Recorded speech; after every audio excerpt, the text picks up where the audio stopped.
home and it was a double overtime game. We won 99-91 or something.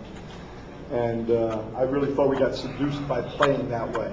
You know, it's kind of like that's the way my guys want to play every day in practice, but I don't let them play that way. And I'm not saying there's anything wrong with playing that way. We're just not built to play that way, to outscore people.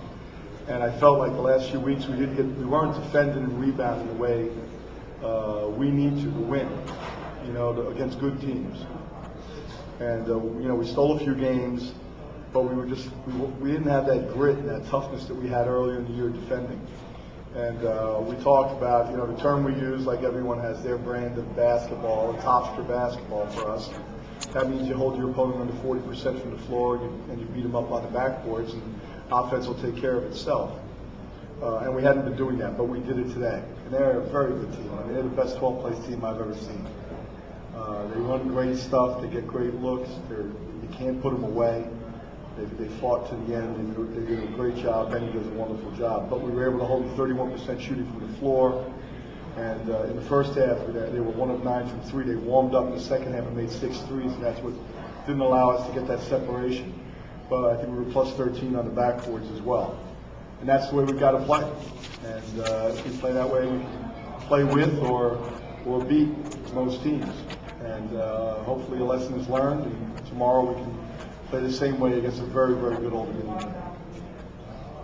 And you talked about contributions from your bench, both scoring and rebounding. I think the bench actually out-rebounded Wilmington by themselves.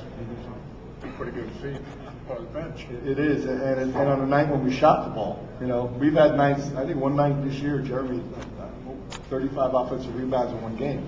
We weren't making many shots, so our rebounding statistics can be deceiving. But I think the core of our team and the future of our team is these two gentlemen here, and Nathaniel Lester, who's also a sophomore. And you know, I start with seniors and giving them an opportunity to have a special night, and they do in spurts. But we need, you know, a couple of those 6 seniors to step up and play like all conference players this weekend. Quite obviously, we're going to win this. But, you know, when you have guys like Greg Washington, and he does better coming off the bench. Every double-double he's had this year, I believe, is coming off the bench. I started him, he didn't have any. So next year, you better be ready to start and have them. But I thought he did a very good job, and obviously when people zone us, he's a great weapon against them because of his great size and his ability to shoot the basketball from the high post area. So I was very pleased with the bench. I wanted to play more players. We just could never get that separation, and that's how pesky they are. We never, because they were making those threes, we never got that lead from like 14 to 20 where you can go deep into your bench. Tom, you held Tomko in check for the second game in the last week. What did you feel like was the key to that? Well, it's team defense. You know, I mean, we switched a lot of people on him. When he gave the ball up, we tried to make it difficult for him to get the ball back. We defended ball screens a few different ways during the course of the game. He's a heck of a player, man. He's Steve Nash in this league. He can just make plays, and he struggled shooting the ball a little bit, thank God. Some of it probably had to do with our defense, and he got a couple other good looks that he made the first time we played him.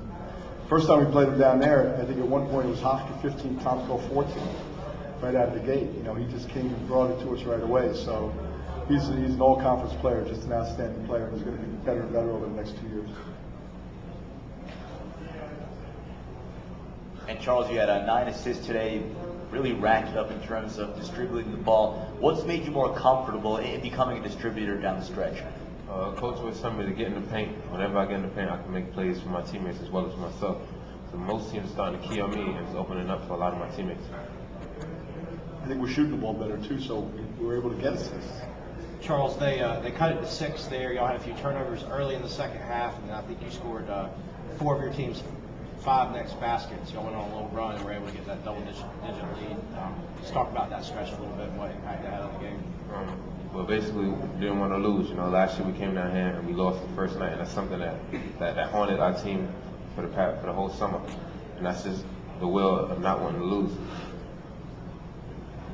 And Coach, obviously you guys have had some difficulty closing out teams. The UNC Wilmington game last week, you guys were up 14. They came back to tie it up. And you can't be positive after a win. Hofstra's guys, right? I was getting positive. there. I was getting there. I was going to get positive. You guys about all that. Yes, today we were able to put them away, but once again, You know, we missed some free throws down the stretch. You know, I talked to them about that in the locker room. Ziggy missed the second of 2. Cornelius went to the line and missed 2. He shot 4 of 8 to the foul line. You put teams like this away at the foul line. You got to go down and put the